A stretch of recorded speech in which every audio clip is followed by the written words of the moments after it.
da EJA, bem-vindos a esta aula. Eu sou a professora Joyce Martins, do componente curricular de língua portuguesa. Esta é a aula de número 46 do nosso módulo, que tem como objeto de conhecimento os estudos literários. E detalhando este objeto de conhecimento, estamos aí no pós-modernismo no Brasil e vamos abordar então a poesia de João Cabral de Melo Neto. Vamos então iniciar mais uma aula.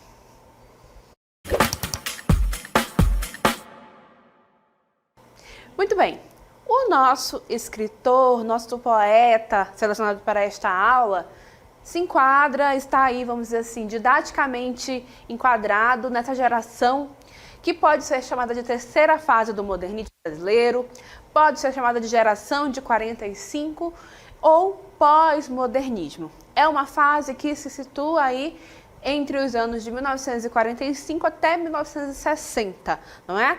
E é, claro, para ser considerado uma fase distinta, é um período no qual observamos aí um movimento, né, diferenciado dos escritores que se enquadram nela. Observamos então que eles vão começar a trazer novidades nas narrativas e também na poesia, correto? Então, recapitulando aí o que foi essa geração de 45, esse pós-modernismo, vamos lá? Então, no campo literário, o pós-modernismo representou um momento mais fecundo para a arte no Brasil, revelando autores na poesia, na prosa e no teatro também, cujas obras se destacam pela complexidade estética e densidade psicológica. Então vejam aí, quando falamos de densidade psicológica, estamos tratando aí desse aspecto de personagens que psicologicamente são mais bem construídos, que vão buscar se aproximar cada vez mais da questão da natureza humana e as questões que são próprias do ser humano, não é? Os sentimentos, as emoções, a questão da bondade ou de repente de fazer coisas e atos aí que não são assim tão bons e assim por diante. Da mesma forma, ele fala aí nesse nosso contexto sobre a questão da complexidade estética também. Então, os autores desse período vão buscar avançar na forma como irão se expressar, como vão constituir esta arte realizada com a linguagem. Quando falamos em estética, em literatura, estamos falando de criação linguística, da forma então como os escritores desse período vão tratar desse processo de criação linguística. Em especial, como é que os poetas desse período encararam essa nova fase, como se comportaram, em especial o que os diferencia em relação aos poetas das outras fases, certo? Ainda sobre o pós-modernismo, vamos avançar? Olhem só. Então, também é um consenso de que não houve o predomínio de uma tendência unificadora, né? Então, nesse período, observou-se que as obras tanto seguiam a dialogar com vanguardas europeias, é possível, então, encontrar obras nesse sentido. Também, obras que seguem a dialogar com as duas fases anteriores do modernismo e também novas experiências estéticas, em especial porque estamos no momento de pós-Segunda Guerra Mundial e num grande processo de, mais uma vez, a sociedade se transformando, fará com que os autores desse período, os escritores, também busquem uma transformação na sua forma de expressão, não é? Então, novamente, não é porque estamos numa nova etapa, observando novos movimentos artísticos, que o que foi sendo feito anteriormente, nas duas últimas fases, deixou-se totalmente de lado. Não. Ainda é possível observar processos de diálogo aí acontecendo. Porém, com essa nova geração, novas formas e novas experiências estéticas começam a acontecer e surgir para o público. Então, por isso que nós então apresentamos e tratamos como essa nova etapa, ok? E para finalizarmos essa questão conceitual, olhem aí, a partir dos anos 60, então, né? E aí, quando a gente for avançando um pouco mais, né, para depois da geração, as produções, ora irão se engajar politicamente, ora irão se desapegar da realidade social para se tornar expressão angustiada do indivíduo fragmentado. Então, são movimentos que são possíveis a partir de tudo que os autores das diferentes fases do modernismo foram, ao longo das suas etapas e dos seus processos, de certa forma plantando, vamos dizer assim, né? A necessidade de abordar temas brasileiros, a necessidade de trazer problemáticas sociais e, ao mesmo tempo, a necessidade de abordar cada vez mais, de forma complexa e profunda, as questões próprias do ser humano neste contexto, neste ambiente, né? Então, tudo vai se conversando e cada fase é um desdobrar daquilo que foi feito anteriormente, ok? E aí, para situarmos essa nova fase, vamos recuperar aí uma questão contextual. Olhem só, no Brasil, estamos passando por um grande processo de redemocratização do país, porque até então, né, o país passava pela ditadura Vargas, conhecida como Estado Novo, né?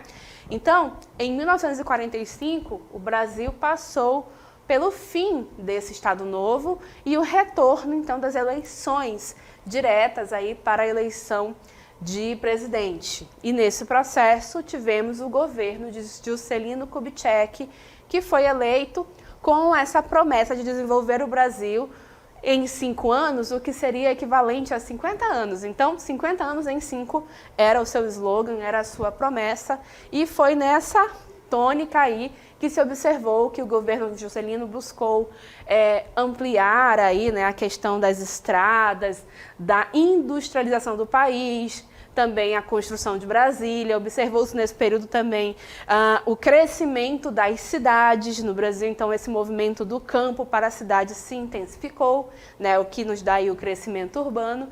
E é também nesse período que ocorre a primeira transmissão televisiva brasileira.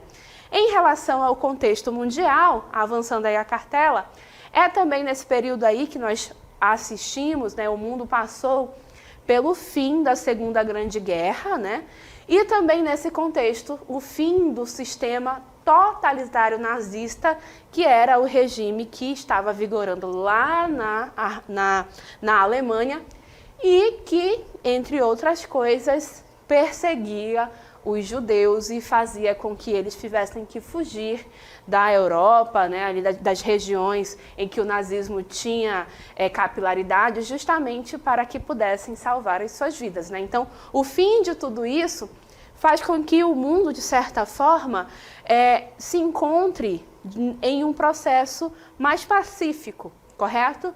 E nesse processo pacífico, é que o mundo vê emergir duas grandes potências, né? De um lado, Estados Unidos, do outro lado, a União Soviética, cada uma com as suas organizações sociais, políticas e econômicas, e que, embora nunca tenham efetivamente entrado em um conflito de uma guerra nesse período, né? Mas foi um período em que essas nações, né, essas potências, buscaram uma corrida armamentista. Elas não guerreavam entre si, mas mostravam publicamente que estavam ali desenvolvendo o seu armamento e buscando ampliar o seu arsenal. De certa forma, era uma paz, o mundo estava pacificado, porém, cada uma das potências tinha que estar ali alerta e atenta nos seus domínios e também na parte do mundo que elas tinham influência para evitar um possível confronto. E nesse processo, a corrida armamentista estava acontecendo. Essa situação ficou conhecida como uma Guerra Fria. Não existia um conflito efetivo, né, com guerra, mas existia uma tensão ali acontecendo nesse período, ok? Então é nesse contexto que a geração de 45 vai emergir e vai apresentar os seus escritores, as suas obras. E João Cabral de Melo Neto é um poeta de extrema relevância que vai aparecer para nós, que vai produzir para nós nesse período aí de pós-modernismo, geração de 45, enfim. Então vamos conhecê-lo um pouco? Olhem só. Então, esse nosso João Cabral de Melo Neto, ele vai ser conhecido como poeta engenheiro das palavras, enfim. Isso porque, né? em razão do seu processo racional e preciso de construção poética. Então, através de João Cabral de Melo Neto, de certa forma, iremos observar uma retomada da questão formal, que foi combatida de maneira bastante árdua pela primeira geração, mas a primeira geração combatia por motivos específicos, né? Combatia a questão do parnasianismo, que era apenas a arte pela arte, não é? Era ali uma preocupação formal, mas com um conteúdo de certa forma vazio. Aqui, João Cabral de Melo Neto, então, vai trazer essa preocupação formal de volta. Porém, qual é a diferença, professora? Por que que ele não é, então, um parnasiano, ele é um modernista? Porque o seu conteúdo é outro, gente. O conteúdo desta poesia, tão preocupada com a forma e tão milimetricamente e racionalmente construída, é justamente o conteúdo desse tema nacional, desse falar sobre as problemáticas sociais e deste homem vivendo neste meio, né? Então, é uma volta de alguns aspectos negados anteriormente, mas com uma nova roupagem, um novo conteúdo e assim por diante, tá? Então, João Cabral de Melo Neto é conhecido mundialmente por uma obra que é chamada de Morte e Vida Severina, e que nós iremos abordar nesta aula, na qual apresenta o percurso de morte e vida do retirante Severino. E observem aí, a morte vem primeiro e a vida depois. Essa inversão é muito importante para podermos compreender o raciocínio que está em torno de Morte e Vida Severina. Essa morte vem primeiro até no título, justamente porque Severino é um retirante lá do interior, ali da questão do sertão nordestino, que, diante de todas as dificuldades que ele enfrenta, ele vai, então, em busca de trabalho. Ele escolhe migrar para a região do litoral do seu próprio estado, e nesse processo ele vai se encontrando com a morte em várias roupagens, em várias apresentações, vamos dizer assim, em vários aspectos das vidas das pessoas, né? E aí, então, ele vai, nesse processo, se encontrar com muita morte para poder chegar à vida, né? Que vai ser no seu desfecho, ok? Então, por isso é que a morte, neste poema, aparece primeiro para depois aparecer a vida, ok? E aí, ainda comentando sobre a linguagem do nosso poeta João Cabral de Melo Neto, eu acabei me adiantando um pouco e já adiantando alguns pontos de Morte e Vida Severina, mas vamos retomar então a sua linguagem, olhem só. O poeta produziu uma poesia mais formal, antilírica e racional. Esse caminho foi perseguido e trilhado com todas as dificuldades que foram se impondo.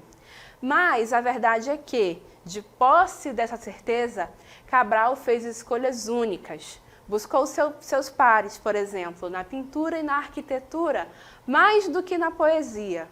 Tinha amigos poetas, amigos com quem trocava impressões e permitia as primeiras leituras de seus textos, mas não se via como parte de nenhuma cena literária. Sempre buscou influências mais nos ensaios arquitetônicos do que nas linhas poéticas. Então, entendamos a poesia dele com aquele título, né, de O Engenheiro das Palavras, exatamente nisso. As referências dele, a leitura dele artística, tinha mais relação com arquitetos, com engenheiros que faziam, vamos dizer assim, uma arte mais exata, por assim dizer, mais milimétrica, do que com os poetas mais com influência dos modernistas das outras gerações, não é? Que negavam a questão formal pelos motivos que eles tinham, né, como processo e como projeto literário. Então negavam a rima, a métrica, a questão da preocupação com os tamanhos dos versos e tudo mais.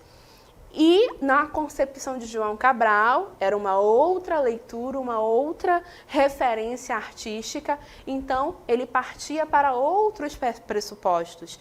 Então, nesse sentido, ele buscou outros pares que conversassem, de certa forma, melhor com o processo estético dele. Já que ele era tão exato, tão milimétrico e tão formal, ele buscava aí referências com os arquitetos, engenheiros e assim por diante, certo? E aí, algumas das obras deste poeta, vamos lá então. A Pedra do Sono, O Engenheiro, O Cão Sem Plumas, O Rio, Quaderna, A Educação pela Pedra. Então, percebam que a pedra é uma imagem recorrente na sua obra. E aí, Morte e Vida Severina e outros poemas em voz alta, de 1966, e Museu de Tudo. Essas são algumas de suas obras. Temos ainda A Escola das Facas, Agreste, Alto do Frade, Sevilha Andando, né? O poeta viveu até, se não me falha a memória, 1999 e produziu bastante, mas com esse olhar diferenciado, milimétrico, mais exato, recuperando e trazendo de volta para o modernismo ou para o pós-modernismo, por assim dizer, essa questão para a poesia desse período, a questão da forma, certo? E aí então agora nós vamos conhecer um pouco desta obra, Morte e Vida Severina, pela qual ele é tão conhecido. Algumas informações importantes, né? Vamos agora ter contato com o primeiro ato de Morte e Vida Severina. Neste ato, o retirante Severino, ele vai se apresentar, vai dizer quem ele é e vai dizer o que ele vai fazer. Notem, preste atenção, a forma como ele diz o seu nome e a forma como ele justifica como ele é chamado. É muito comum, né, quem tem familiares no interior, quem convive no interior, por exemplo, quando tem alguém que tem um nome comum, por exemplo, como Maria, João, por serem nomes muito comuns, você começa a dizer referências. É a Maria, casada com o João, que mora no lugar tal e assim por diante. Você vai criando referências. O Severino, ele vai se apresentando assim, ele vai explicando quem é ele com essas referências. E depois ele vai explicar por que ele vai migrar, por que ele vai sair do seu lugar e dizer, então, que ele vai se mudar, vai migrar, porque ele precisa encontrar um lugar melhor. Observem o quanto de poético é essa apresentação e esse dizer a que vai, né? Explicar por que vai migrar. Acompanhem. O retirante explica ao leitor quem é e a que vai. O meu nome é Severino, como não tem outro de pia. Como há muitos severinos que é santo de Romaria, deram então de me chamar Severino de Maria. Como há muitos severinos com mães chamadas Maria, fiquei sendo da Maria do finado Zacarias. Mas isso ainda diz pouco. Há muitos na freguesia, por causa de um coronel que se chamou Zacarias, e que foi o mais antigo, senhor dessa cismaria. Como então dizer quem falo? Ora, vossa senhoria. Vejamos, é o Severino, da Maria do Zacarias, lá da Serra da Costela, limites da Paraíba. Mas isso ainda diz pouco. Se ao menos mais 5 havia, com nome de Severino, filhos de tantas Marias, mulheres de outros tantos, já finado Zacarias. Vivendo na mesma serra, magra e ossuda em que eu vivia, somos muitos severinos iguais em tudo na vida, na mesma cabeça grande, que a custo é que se equilibra, no mesmo ventre crescido, sobre as mesmas pernas finas, e iguais também porque o sangue que usamos tem pouca tinta. Esses somos severinos, iguais em tudo na vida, morremos de morte igual, mesma morte severina, que é a morte de que se morre, de velhice antes dos 30, de emboscada antes dos 20, de fome um pouco por dia, de fraqueza e de doença. É que a morte severina ataca em qualquer idade, e até gente não nascida. Somos muitos severinos iguais em tudo e na sina. E de abrandar essas pedras, suando-me muito em cima, há de tentar despertar terra sempre mais extinta e de querer arrancar algum roçado da cinza. Mas para que me conheçam melhor vossas senhorias e melhor possam seguir a história de minha vida, passo a ser o severino que em vossa presença emigra. Viram então? Ele vai explicando, não é? Que os severinos são muitos, né? São vários, mas que ao mesmo tempo são iguais por muitos aspectos, não é? E que ele precisa migrar, por quê? Porque o lugar onde ele vive não tem muitas perspectivas, então ele quer buscar algo de melhor. Então, ele vai migrar e ele diz que em vossa presença emigra. Vocês viram que logo na abertura o vídeo, né, o texto Morte e Vida Severina tem uma informação, né? Ele se apresenta e diz a que vai. Isso porque este poema, Morte e Vida Severina, ele foi composto como um alto de Natal. O que isso quer dizer?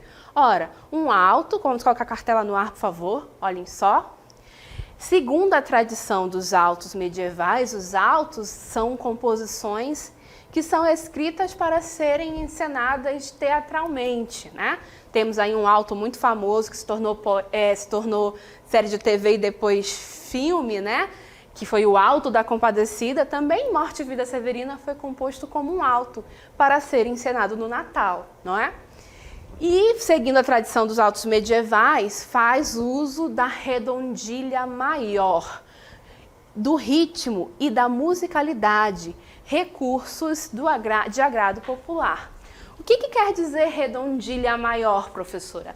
A redondilha maior, pessoal, é justamente uma forma de composição poética em que os versos têm 7 sílabas poéticas. Lembram-se que os parnasianos tinham muito disso, né? Os versos tinham que ter a mesma quantidade de sílabas. Isso porque é uma questão de sonoridade, de musicalidade. Então, só para mostrar para vocês como é que isso acontecia, esses trechos aqui que eu separei.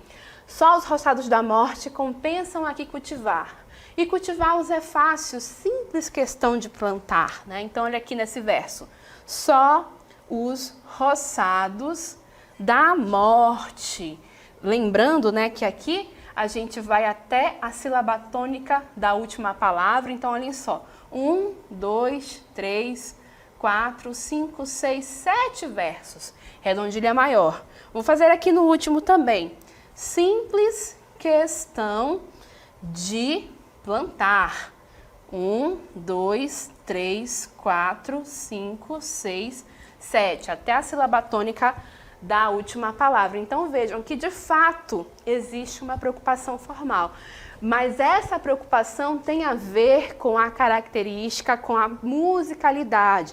Não é apenas, vai ter 7 sílabas poéticas porque eu acho mais belo, porque eu acho que vai ficar mais bonito, como seria o caso de um parnasiano, né?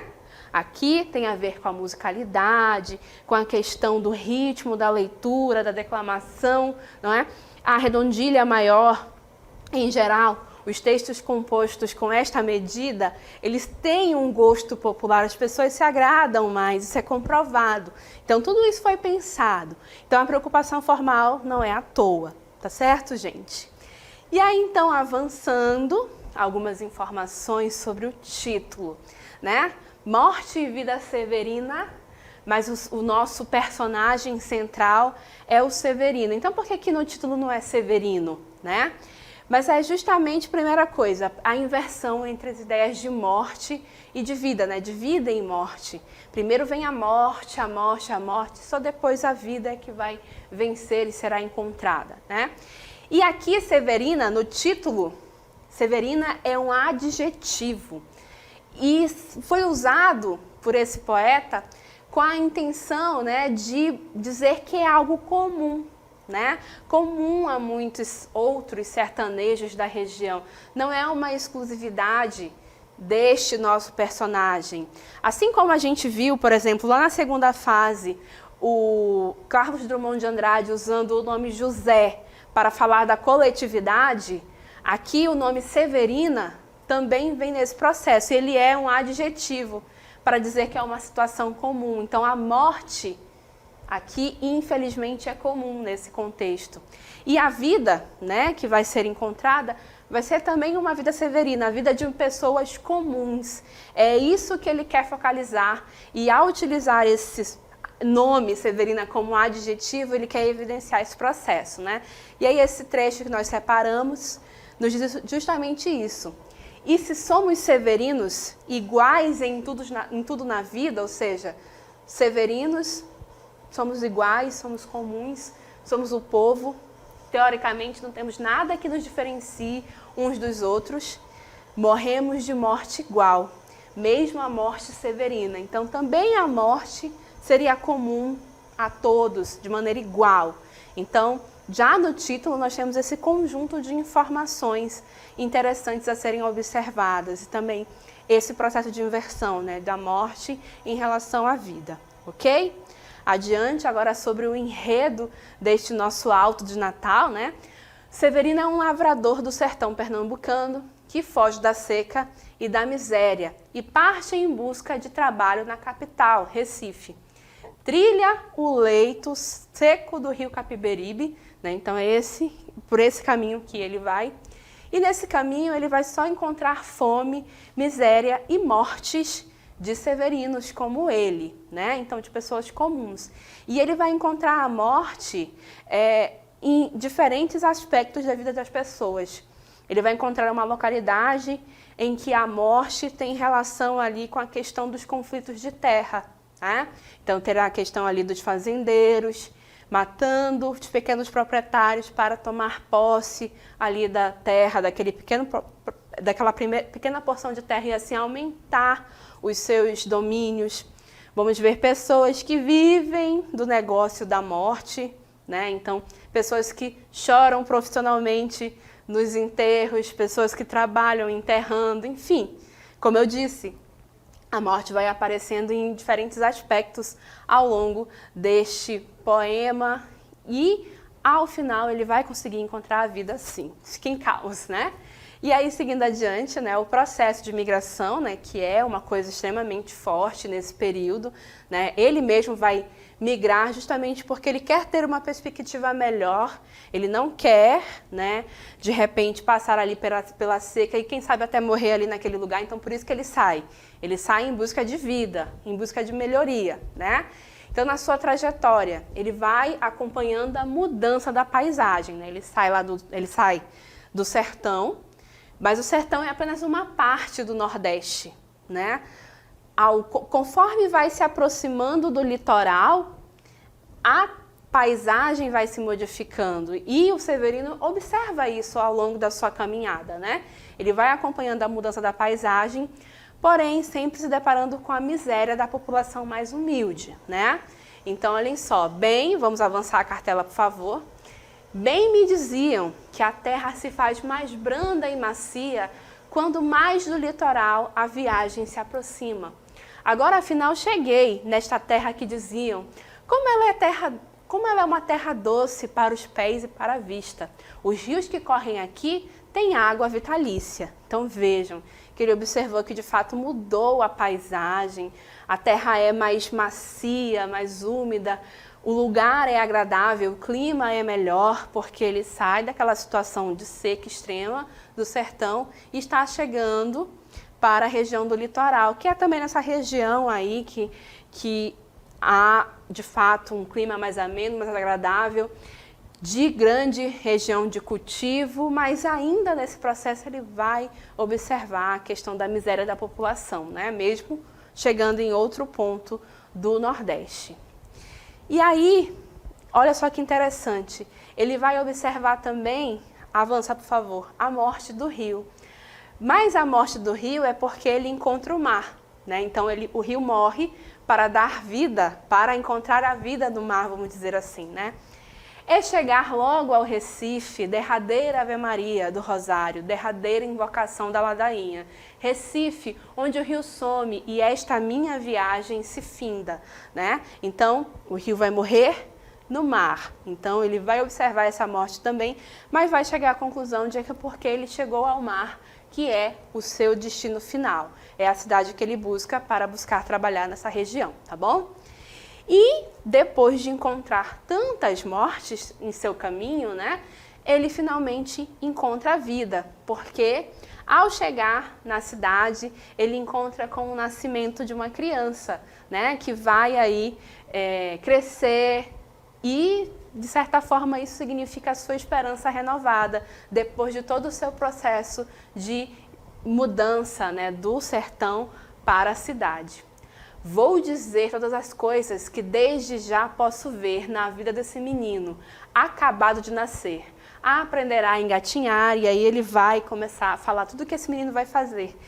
E ele vai propor justamente nesse processo que esse menino significa a vitória da vida, não é? A vitória da esperança renovada e de que os planos dele vão ter um futuro certo e algo que vai dar certo em sua vida. Então vejam, que podemos dizer então que o Severino, ao cumprir a missão de emigrar, ele encontrou um destino positivo, porque ele se encontrou com a vida e com a sua esperança renovada.